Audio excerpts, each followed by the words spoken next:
आज के नौजवान लड़का लड़की जिसे प्रेम का नाम देते हैं, मैं हर प्रेमी को नहीं कहता, लेकिन 99% आज जो प्रेम है वह प्रेम नहीं, वासना है। जिसे तुम प्रेम का नाम दे रहे हो वह वासना है।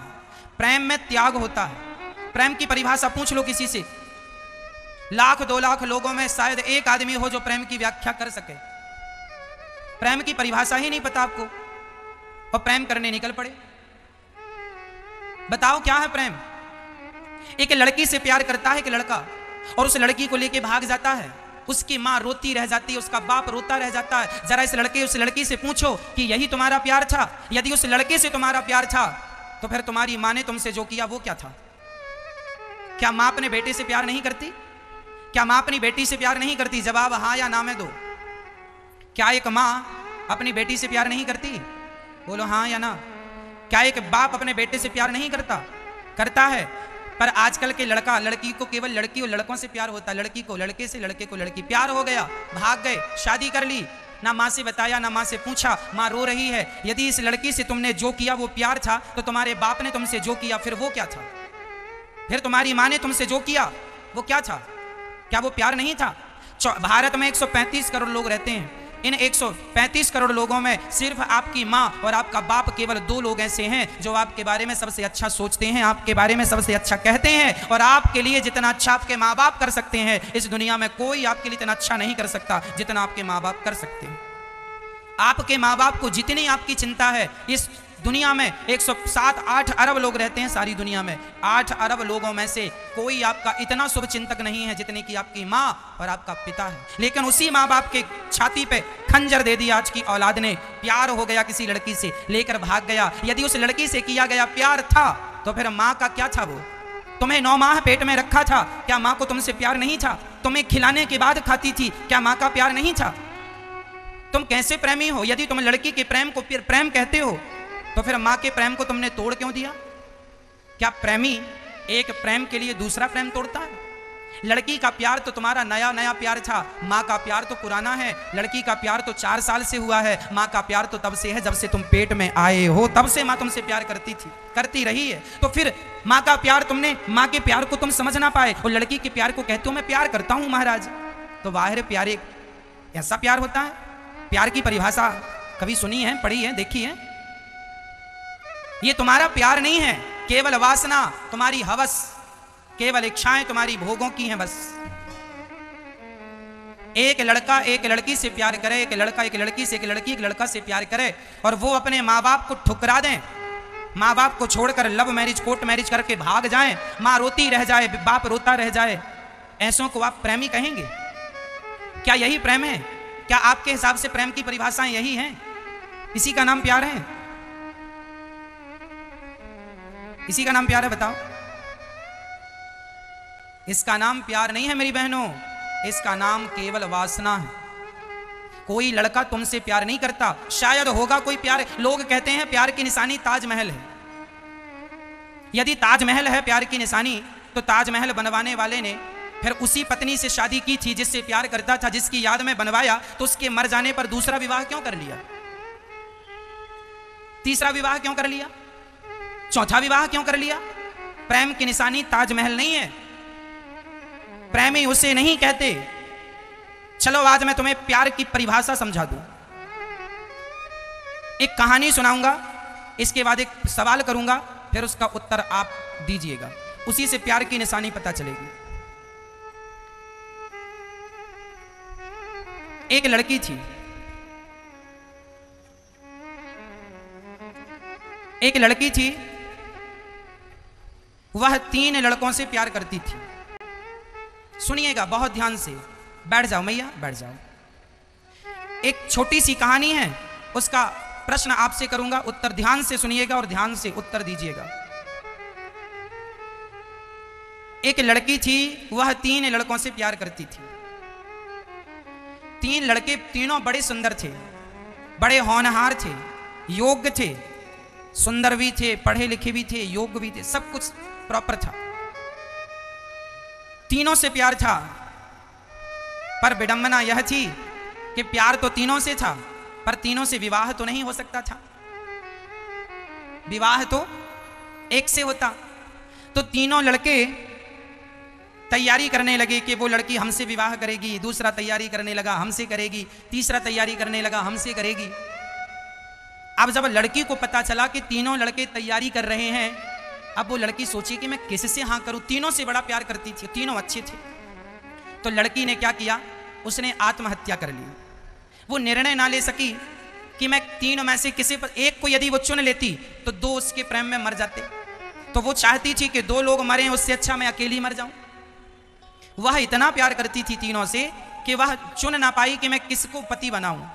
तो उसने अपने आप को खत्म कर लिया, आत्महत्या कर ली। कहानी शुरू होती है अब।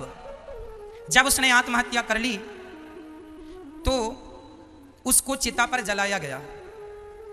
जब वह जलने लगी तो उसे जलता देख एक प्रेमी उसकी राख को अपने शरीर में लपेट लिया और उसकी शरीर में राख लपेटकर उस शमशान में, उस चिता की बगल पर जहां वो जली थी, वो तीनों लड़के भी उस लड़की से अत्यधिक प्यार करते थे।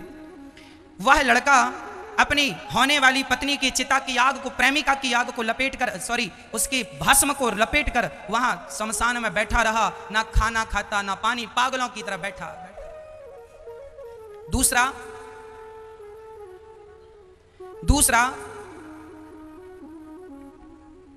दूसरा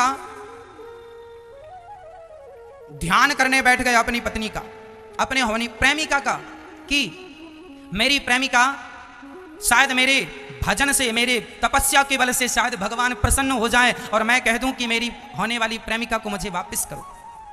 तो वो ध्यान पूजन में बैठ गया। और तीसरा था, वह उस लड़की को जब जल गई ना तो उसकी हड्डियां बची थी, उन हड्डियों को लेकर वह इस उम्मीद से उसकी हड्डियां रख ली कि शायद कोई ऐसा मंत्र मिल जाए जिस मंत्र से मैं इस हड्डी में प्राण फिर से डाल सकूं। तो जो तपस्या कर रहा था उसकी भेंट एक बहुत बड़े तांत्रिक से हो गई। और तांत्रिक जो था उसने कह दिया कि यदि उसकी हड्डियां होंगी तो मैं उसे जिंदा कर दूंगा। इतना बड़ा तांत्रिक था। अच्छा ठीक है।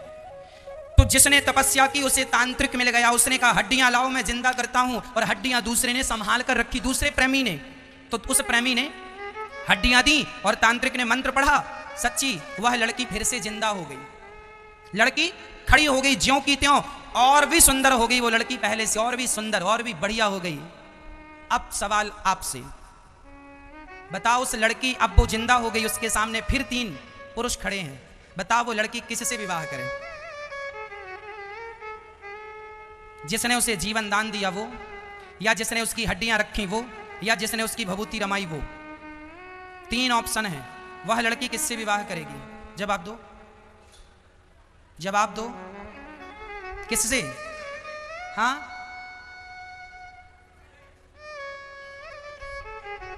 जिसने उसे जिंदा किया, क्या उससे? यदि उससे तो आप हाथ उठाओ। इतने लोग कह रहे हैं उससे। जिसने उसकी हड्डियां बचाई उससे विवाह करे, इसका समर्थन कौन कौन करता है? जिसने उसकी भभूति रमाई उससे, इसका समर्थन कौन कौन करता है? उस लड़की का विवाह हुआ किससे? जिसने उसे जिंदा किया मंत्रों से, वह तो हुआ उसका पिता। क्योंकि बेटी को कौन जन्म देता है? जिंदा करने वाला कौन होता है? जिंदा करने वाला कौन? पिता। वह तो ठहरा पिता। और जो हड्डियां बचा लिया वह हुआ भाई, क्योंकि बहन की रक्षा भाई करता है। विवाह किससे होगा? जो प्रेम तो पागल बना देता है, पागल जो हो गया वही उसका प्रेमी निकला और उसी से उसका विवाह संपन्न हुआ। अर्थ क्या है? प्यार किसे कहते हैं? प्यार में पागल हो जाता है व्यक्ति। भभूति रमाए घूम रहा है, ये प्रेम है, इसे प्रेम कहते हैं। गोपियां कृष्ण के लिए पागल हो गई या नहीं? मीराबाई पागल हो गई कि नहीं? जहर दिया राणा ने, जहर दिया, कौन जहर पीता है भैया? पर मीरा ने तो, राणा ने विष दिया, मानो अमृत पिया। मीरा रानी दीवानी कहाने लगी, वो तो गली गली हरि गुण गाने लगी। ये प्रेम नहीं तो क्या था? अरे प्रेमी को जहर दिया जाए तो वह अमृत समझ के पी जाता है, ये प्रेम है। क्या आपकी माँ ने आपसे प्रेम नहीं किया? क्या आपकी माँ पागल नहीं है आपके लिए? बाप की चप्पल घिस जाती है लड़की के लिए लड़का देखते देखते। क्या तुम्हारा बाप पागल नहीं है? छोटा सा मोबाइल चलाता है, तुम्हारे लिए बड़ा सा लाता है। खुद के कपड़े फटे हैं, तुम्हारे को अच्छा पहनाता है। क्या तुम्हारा बाप पागल नहीं है? तुम्हारे प्रेम में पागल है मेरी बहन, लेकिन तुम्हें अपने बाप का प्यार तो नजर ना आया। 2 कौड़ी के लड़के को कहती हो ये प्यार करता है। वो तुमसे नहीं, तुम्हारे सुंदर शरीर से प्यार करता है। समझ जाओगी समय पर तो कुछ नहीं बिगड़ेगा, और जरा देर से जागी तो शायद बहुत कुछ बिगड़ भी जाए। ऐसा कोई काम ना करना मेरी बहनों, ऐसी कोई हरकत ना करना जिससे तुम्हारे माँ बाप को सिर झुकाकर जीना पड़े। कुछ ऐसा कर जाना कि माँ बाप गर्व कर सकें कि ये मेरी बेटी है, ये मेरा बेटा है। कुछ ऐसा कर जाना, प्यार व्यार के चक्कर में पड़ के, अभी तुम्हारा समय पढ़ाई का है, मन लगा के पढ़ो। ये प्यार करने वाले तो बहुत आगे भी मिलते जाएंगे आपको। हाँ, अपनी माँ का दिल ना तोड़ना, बस मेरी एक छोटी सी प्रार्थना है। आज लड़के अपनी माँ का दिल तोड़ देते हैं, पिता का दिल तोड़ देते हैं। एक लड़का मेरे पास आए, बोले महाराज जी हम इससे बहुत प्यार करते हैं, शादी करना चाहते हैं। हमने कहा कर लो। बोले माँ तैयार नहीं है, तो हमने कहा मत करो। बोले महाराज जी मैं इस लड़की के बिना रहूंगा नहीं, कैसे रहूंगा? मैंने कहा यदि तुमने कर ली फिर तुम्हारी माँ का क्या होगा, तुम्हारे पिता का क्या होगा? बोले हम अपने माँ बाप को छोड़ देंगे, दूसरे शहर चले जाएंगे। हमने उस लड़की को देखा और कहा बहन देख, जो अपनी माँ को छोड़ सकता है, अपने पिता को छोड़ सकता है, जो अपने माँ बाप का ना हो सका, वो भला तेरा कितने दिन तक रहेगा? ये समझ ले, इससे नाता जोड़ने में तेरा नुकसान है। विवाह करना बुराई नहीं है, प्यार करना बुरा नहीं है, पर माँ बाप भी आपके प्यार में सम्मिलित हों तो क्या बुराई है? आज शादी में आपके माँ बाप नाच रहे हों, खुशियां मना रहे हों तो अच्छा है। कि तुमने शादी कर ली तो माँ बाप रो रहे हैं कि लड़के लड़की ने भाग कर शादी कर ली, हमें तो बताया नहीं, अपनी शादी में भी हमें नहीं बुलाया। क्या ऐसी शादी करना चाहते हैं? ना, माँ माँ होती है, किसी भी हाल में हमें इसका दिल नहीं दुखाना चाहिए। शरीर सबसे कीमती होता है मेरी बहनों, मेरी माँ। चरित्र सबसे कीमती क्या होता है? कपड़े का दाग छूट जाएगा पर चरित्र पर दाग लग जाए तो नहीं छूटेगा। मर जाना अच्छा है मेरी माँ, पर चरित्रहीन होकर जिंदा रहना अच्छा नहीं है। इसलिए अपने चरित्र को ना बिगड़ने देना। चरित्र लड़कों के लिए भी जरूरी है और चरित्र लड़की के लिए भी जरूरी है। कैरेक्टर कहते हैं आपकी भाषा में। चरित्र जो है जिसका आज समाज में व्यक्ति की पूजा नहीं है, समाज में चरित्र की पूजा है। और आज आपको बताऊं, पहले के पढ़े लिखे लोग ना, जो पहले लोग पढ़ते थे, पहले की शिक्षा में चरित्र मजबूत किया जाता था। और आज जितने पढ़े लिखे हैं, जितने का अर्थ है बहुत लोग, इसमें सारे लोगों को हम नहीं कह सकते, इसमें से बहुत लोग ऐसे हैं पढ़े लिखे जो पढ़ाई लिखाई करने के बहाने अपना चरित्र बिगाड़ लेते हैं। लड़कियां पढ़ने जाती हैं और देखा तो पता चला किसी लड़के के संग घूम रही है। लड़का पढ़ने गया, हॉस्टल में रहता है, किसी लड़की के संग रहता है। रिलेशनशिप में रहने लगे आजकल लड़के। ये पढ़ने गए हैं, ये पढ़ते कम हैं, चरित्र ज्यादा बिगाड़ रहे हैं। पहले की पढ़ाई ऐसी नहीं थी मेरी माँ। पहले तो बच्चे पढ़ते थे और पढ़कर चरित्रवान होते थे, और आजकल पढ़ते हैं, पढ़कर चरित्र बिगाड़ कर आते हैं। इनका चरित्र वहीं बिगड़ जाता पढ़ने के नाम पर। आज लड़कियां हॉस्टल में रहती हैं, माँ बाप भेज देते हैं, पढ़ने गई है, जरा जाकर देखो तो 7 बजे रात्रि को, शाम को सूर्य ढलते ही किसी जगह पर किसी लड़के के साथ बैठी मिलती है। आपने नहीं देखा? नहीं देखा? देखा है आपने। मुंबई में आप चले जाना, समुद्र के किनारे लड़का लड़की मधुमक्खी की तरह मिलते हैं आपको, हाँ या ना? दिल्ली चले जाओ, वहां पार्कों में जाकर देखो, लड़का लड़कियों के सिवा वो पार्क लड़का लड़की के लिए बनाया गया ऐसा लग रहा है। बैठे हैं रात तक किसी छांव में पेड़ के, वो अकेला एकांत ढूंढ रहे हैं, बैठे हैं। लड़का ये पढ़ने आए हैं, ये पीएचडी चल रही है इनकी, पीएचडी कर रहे हैं, पढ़ रहे हैं, अच्छे घर के लोग हैं, पढ़ने आए हैं। और माँ बाप कह रहे हैं पढ़ने गई है छोरी, पढ़ रही है कि क्या कर रही है, थोड़ा तुम भी तो जाकर देख लो, तुम भी तो मुआयना करो, बाप हो। हाँ, तुम्हारा बेटा पढ़ रहा है, जाकर देख लो क्या कर रहा है। बड़े बड़े शहरों में जब आप बेटी और बेटों को पढ़ने भेजते हैं, पढ़ाई तो ना के बराबर होती है। ये सब चलता है, ये सब आपको पता है, लेकिन अब आप ही नहीं चाहते कि ये सब आपके बच्चे संस्कारी हों। तो फिर जब आप ही नहीं चाहते तो फिर दूसरा चाहेगा भी तो क्या होगा? जब माँ बाप ही नहीं एक्शन ले रहे हैं सही रास्ता। भाई आपका बेटा पढ़ भी जाए, पढ़ा लिखा भी हो और चरित्र भी मजबूत हो, इसमें क्या नुकसान है? शादी के बाद तुम जितना संसार का भोग भोगना है भोगो, कौन मना करता है, पर शादी तो हो जाने दो। ये शरीर जो है ना, स्वामी विवेकानंद जी गए थे एक बार इंग्लैंड, तो इंग्लैंड का कोई व्यक्ति बोला कि तुम्हारे भारत की नारी तो माटी है, हमारे देश की नारी तो गोल्ड है, गोल्ड सोना है, सोना। अच्छा, स्वामी विवेकानंद जी ने कहा ठीक कह रहे हो, आपके देश की नारी सच्ची सोना है और हमारे देश की नारी माटी है। हमारे यहाँ माटी का बनता है कुल्हड़, कुल्हड़ जिस पर लस्सी पीते हैं, दूध पीते हैं, छाछ पीते हैं, चाय पीते हैं। कुल्हड़ जानते हैं? मिट्टी की गिलास। स्वामी विवेकानंद जी ने कहा हमारे यहाँ मिट्टी की गिलास बनती है और सोने की गिलास। सोने की गिलास में कोई दूध पी ले तो पीकर सोने की गिलास फेंकेगा नहीं, धुलकर दूसरा पिएगा, धुलकर तीसरा पिएगा, धुलकर चौथा पिएगा। लेकिन मिट्टी की गिलास में एक बार किसी ने लस्सी पी ली, दूध पी लिया, तो वह मिट्टी की गिलास मिट जाएगी, लेकिन फिर दूसरे के मुंह से नहीं लगेगी। ये भारत की नारी है, एक बार किसी को अपना पति मान लेती है, एक बार अपना शरीर किसी को दे देती है तो शरीर पर दूसरे पुरुष को उंगली नहीं रखने देती। ये भारत की नारी है, मर जाती है पर अपने आप को किसी दूसरे पुरुष के हवाले नहीं करती। लेकिन आज समाज में शादी के पहले ही आपके शरीर पर कितनों का कब्जा हो गया। अब आपके पति के लिए आप शुद्ध हो? अपने आप से सवाल करना, ये इसका ना जवाब मेरे पास है ना जमाने को देने की जरूरत है। आप अपने आप से सवाल करना कि आप कितने शुद्ध हैं, आपका चरित्र कितना स्ट्रांग है। और आपने चरित्र बिगाड़ा और अब शादी हो गई आपकी, अपने पति के संग हो, जब कभी अकेले बैठ के सोचोगी ना तो आपको ये डिसीजन गलत नजर आएगा, मैंने गलती की, मैंने गलती की, मैंने। आज जो हम कह रहे हैं वो एक ना एक दिन आपकी समझ में आएगा। इसलिए ये शरीर माटी है, मिट जाएगा, लेकिन अपने पति के सिवा इस शरीर पर किसी और का कोई अधिकार नहीं है। ये भारत की नारी है। विदेशों में तो कपड़ों की तरह लोग पुरुष बदलते, विदेशों की नारी, भारत की नारी ऐसी नहीं है। भारत की नारी माटी की गिलास है और दुनिया की और किसी और देश की नारी सोने की गिलास होती होगी। सोने की गिलास तो धुल धुल कर दूसरे तीसरे भी लोग उसमें दूध लस्सी पी सकते हैं, पर भारत की कुल्हड़ की गिलास एक बार किसी के मुंह से लग जाए वह टूट जाती है, फूट जाती है, पर किसी और के मुंह से नहीं लगती। ये भारत का चरित्र है। झांसी की रानी 23 साल की थी जब उस पर अंग्रेजों ने हमला कर दिया। जंगल में उसका घोड़ा गिर गया, चारों तरफ से गोली लग गई, घोड़े को, घोड़ा मर गया। तब झांसी की रानी ने एक संत जी कुटिया बनाकर जंगल में भजन कर रहे थे, कुटिया की घास अपने सिर पे डाल के आग लगा दी झांसी की रानी ने। पूछा संत ने, क्यों बेटी, क्यों जिंदा जल रही है? झांसी की रानी ने कहा महाराज कह देना जमाने को कि जब तक शरीर में ताकत थी, घोड़ा मजबूत था, तब तक मैं अपने देश के लिए लड़ती रही, देश के लिए मरती रही। अब मैं आत्महत्या नहीं कर रही हूँ, अभी तक मैं देश की रक्षा करती रही, अब तो अपने चरित्र की रक्षा कर रही हूँ। यदि मैं अंग्रेजों के हवाले हो जाऊंगी, अंग्रेजों ने मुझे पकड़ लिया तो वह मेरा चरित्र बिगाड़ देंगे। और भारत की नारी मर जाती है लेकिन वह अपने आप को किसी के हवाले नहीं करते। क्या पद्मावती का जौहर आपको याद नहीं है?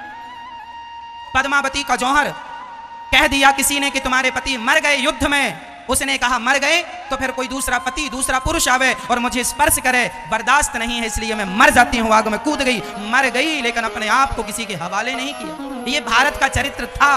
अब कैसा है आप सब जान रहे हैं।